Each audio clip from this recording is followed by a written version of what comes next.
Society says all the time that we have to be compassionate, understanding, and non-judgmental, but hey, if you're a man, you get no concessions. You must do the work regardless of how you feel because your feelings don't matter. I mean, are we men robots or something? Yeah, sort of. For sure, in the eyes of modern women and the government, we're walking ATMs. I mean, just wow, what a privilege to fund a woman's lifestyle, right? Jokes aside, the reality is cruel for men, and whatever we do has consequences. But what about modern women? In the eyes of society as a whole, there's no problem at all, even if they've had bad relationships with their parents, substance abuse, and, you guessed it, an extensive sexual past or even present. It looks like women are valuable no matter what they do, even if men other than Chad, Tyrone, and thirsty dudes disagree.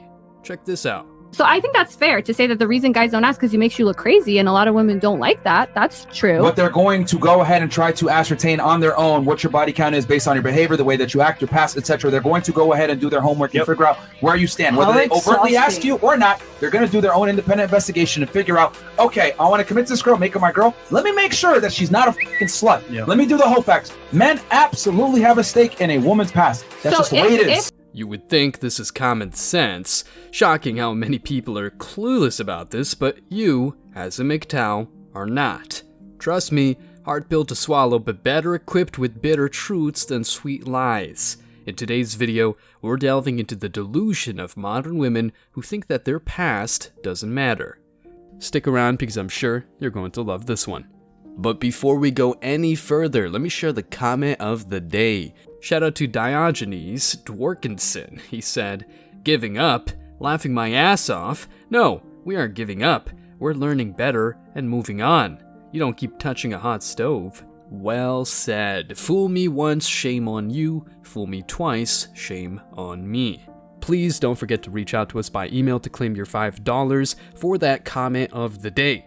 As usual, guys, I'll pick one comment from each video. It may be the funniest, the most liked, or one that touched me, so don't forget to leave a comment and you may be our next winner. Make sure to hit the like and subscribe buttons too, as it helps a lot. And now, back to the video.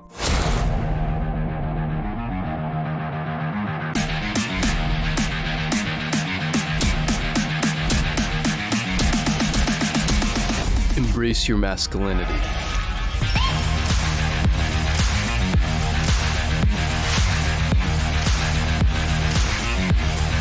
Does sexual past really matter? You meet someone you're really into, but they've done some wild stuff. Can the relationship still be serious? Simple answer, absolutely not. Her past does matter. The seriousness of the relationship could hinge on whether or not her past actions bother you.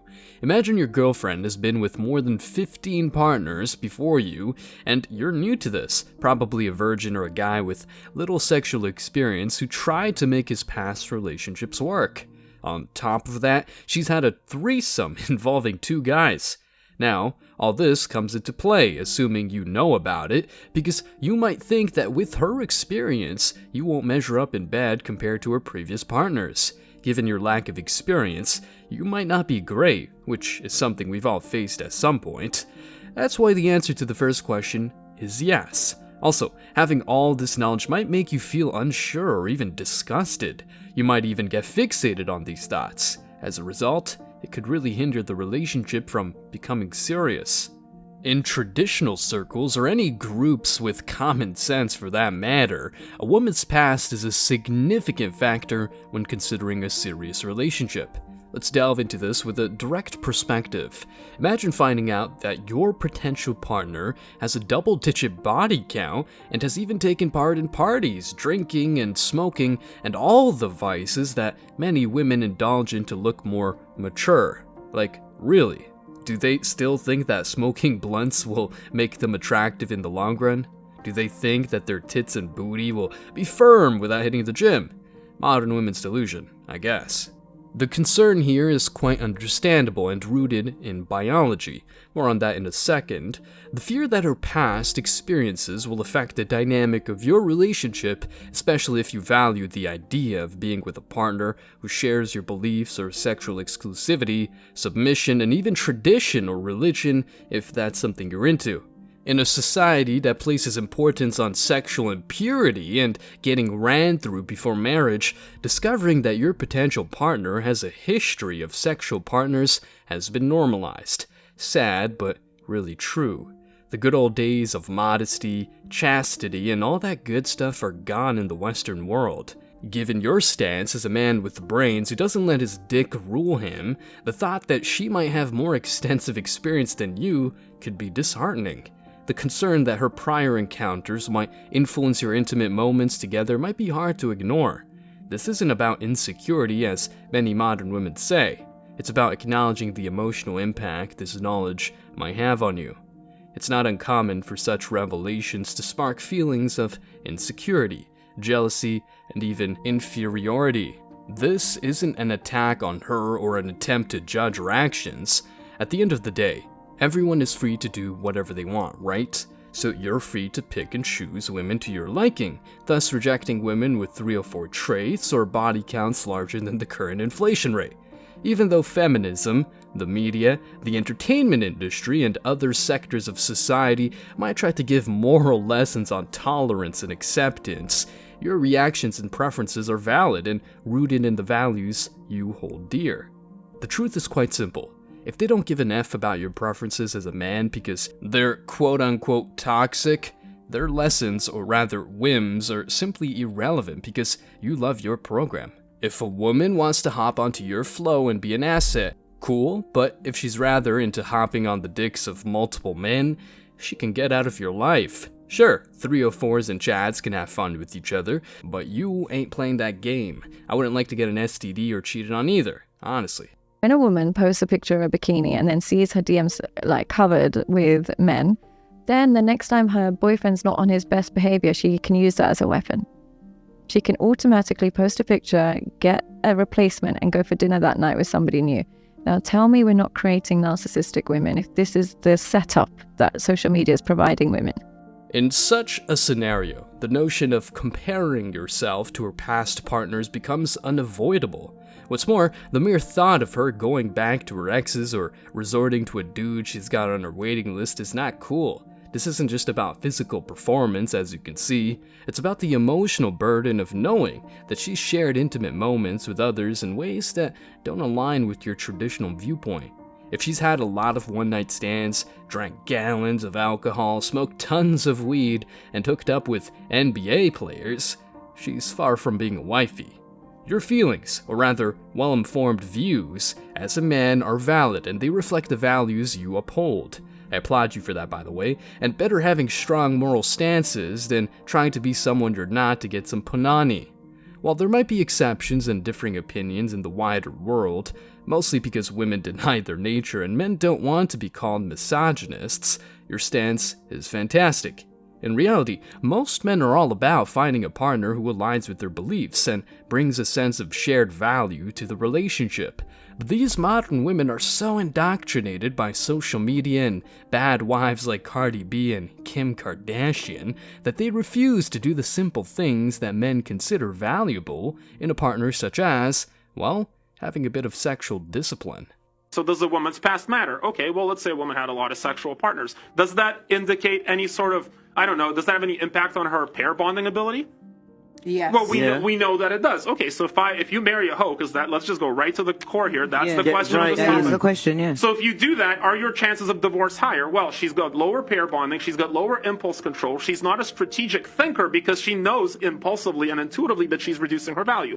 So when I coach a young guy that we hire into our company, we don't just look at their job. We look at their life plan. And we want to be, I have 2 more stats real quick. We want to be strategic and we want to optimize for success and mitigate for risk. Right. Are you mitigating for risk if you're not looking at a woman's past? You're creating yourself an opportunity for failure. Biology, math, and science. Looks like these modern women didn't attend any of those lectures. It really boils down to a game of probabilities, so if you commit to or marry a 304, your chances of success are slim to none. And guess what? Men like you don't apologize, and rightfully so. No woman gives an F about your well-being, struggles, or circumstances. I know many men who really went through hell at some point in their lives. I'm talking about real issues like the death of a parent, having to travel thousands of miles to take care of a family member, and even working in the military overseas. Despite these legitimate reasons, modern women feel free to cheat because they feel like their needs are not being fulfilled when you are out solving problems. I mean, not having a dick inside of her for a couple of months is a problem. For women like Logan Paul's 304 fiance, it is. I am struggling. I need peace inside of me. ASAP. Like, all I want is like a big fat sausage just destroying my body. So, if any of you guys know a good that doesn't have STDs on it, I'll take it. Right here. Now, what I've said so far is nothing but a friendly introduction to why a woman's sexual past matters. There's a lot more to be covered, but before we continue, if you're enjoying this video, hit that like button and show some love in the comments. Let's keep on going. I came across a Reddit post that explains why a woman's past matters a lot. Like, really a lot. This ain't a bunch of opinions, I warn you, these are facts. Okay, so first off, it's not some weird red pill obsession for a man to care about a woman's sexual history. Almost any man who was raised in a somewhat conservative or even neutral environment with two parents will probably grow up to value things like a woman who is sexually modest and ideally a virgin, especially if he plans on getting into a long-term relationship or marriage with said woman. In fact, what often pushes many ordinary men to become red-pilled is becoming aware of just how promiscuous women are today. The majority of women are easily losing their virginities in early high school, if not middle school, simply because you were raised in some very sexually liberal and sex-positive environment doesn't mean everyone else was either. Let's stop here for a moment. First, this guy's wording is great, clearer than modern women's wants and needs for sure. But anyway, let's cut to the chase. Sex positive? Really? This is the kind of terms that get men messed up like never before. Men are not against sex per se, they're against women who've been around the block, especially if they were the ones looking for the dicks and easy validation many men give for free. This is a huge problem because thirsty men are also to blame. They go out there, smash with women they don't care about or like at all, ghost them, and move on to the next. These women are happy to get ran through, or if they were genuinely interested in the man, they get depressed and come to the conclusion that all men are assholes, so they go out there, dress in a certain type of way, and break the hearts of innocent men who really wanted to build something meaningful. Well, what portals do you open by having sex with a lot of women? Well, number one, you're destroying lives, because if you fuck one girl and never call her again and break her heart, and that happens to us, we've all done that. She goes on to break maybe 30 men's hearts, and those 30 men go on to destroy the world and become criminals. And so it's like you really, with one little sin, fucked up your whole community. And so if you're a big player, you are raping the world bad. So that's how sin goes. But hey, don't think I'm blaming the player type of dude only. Many women these days blame these guys but never hold themselves accountable, meaning that they get played and, instead of going solo as many men do for a long time, they ride the carousel, thus decreasing their value and surprise. When it's time to settle down, all they want is a hubby who will accept her as she is. No, thank you. Let's keep on reading the post, and just the biological perspective will be more than enough. Evolutionary psychology and biological implications. Now, I'm pretty sure the reasoning behind this is pretty obvious to everyone here as to why men have evolved to not desire promiscuous women, because this would be a terrible evolutionary and paternal investment on their part. With promiscuous women, there is a higher perceived likelihood that a man will potentially get biologically cuckolded and waste precious resources and effort unwittingly raising another man's offspring, which is inherently evolutionarily disadvantageous. There are other aspects in regard to evolutionary psychology as well. Male primates show a high degree of mate guarding and are very defensive about being the only one that a female primate will copulate with. It's not because these male primates are insecure, as these feminists like to label any sort of male sexual preference. It's literally ingrained within our DNA and inherent subconscious nature to be concerned with a woman's sexual history / promiscuity. There is also inconclusive research in regard to microchimerism. I have a good feeling the science behind this won't receive proper funding because it's so offensive. Wow, this guy really is a boss. Let me break this down because it's kind of funny. So far, we've been addressing the issue of why a woman's past always matters to you as a man. Sure, the biological reasons are rock solid and you wouldn't like to raise another man's kids.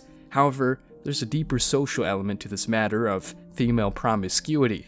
You see, these women believe that sleeping around is empowering and even a sort of fight against a fictitious patriarchy that currently governs the world and Western society, as if women weren't allowed to work, vote, drive, and all that good stuff in the West. But hey, let's follow their logic. They pull up the card that women of the past were oppressed, so it's time for revenge, turn history upside down, and do what men do even better. Yeah, they believe that they can do what men have been doing for ages better. You know, things like working on the sewers, fishing in the middle of the ocean, and building skyscrapers. Note the irony here. What they refer to is something more carnal, aka sleeping around, including but not limited to having entire rosters of men. Wow, so revolutionary. What a great contribution to humanity. They found the cure for AIDS. Oh, wait, they spread it, along with the Chads and Tyrones. You get the stupidity of their narrative, right? While these chicks believe they're fighting against the ghost of patriarchy, the reality is that they're doing all these things for the sake of the system. Big-ass corporations and the government are extremely happy with this female behavior. Why? Because both sides of the equation see that their brainwashing through ads and propaganda is successful. Women are doing just what the TV says, and industries like birth control pills, condoms, and even government agencies profit. I mean, I'm talking about billions of dollars, billions with a B. Oh, and let's not forget family law and the legal system as a whole. A woman can sleep around a lot, marry a cuck, and break the marriage contract at any given time just because she doesn't love the man anymore, thus taking 50% of his wealth and using that money for, you guessed it, more things she doesn't really need. So corporations get richer, prisons are busy, and the wheel keeps spinning, while society goes on a downward spiral. As you can see, it's not difficult to connect all the dots and realize that a woman's past matters. Not only will her sexual past and former sexual partners haunt you, but also the legal system as a whole, which leans towards her side 90% of the time, if not more. I ain't making this up though, I'm just reporting the facts, and the fact of the matter is, marrying modern women, especially those with an extensive sexual past, is a huge L for you as a man. Protect your wallets, health, and everything you've worked so hard for. Stay strong, guys. As always, I wish you tremendous success. Now it's your turn. What do you think? Let me know your thoughts in the comment section below. Remember that if you leave the best comment, you will get $5. Thank you so much for watching. If you found value in this video, hit the like and subscribe buttons, ring the notification bell so you don't miss out on future uploads, drop a comment, and share it. See you in the next video, guys. Till next time.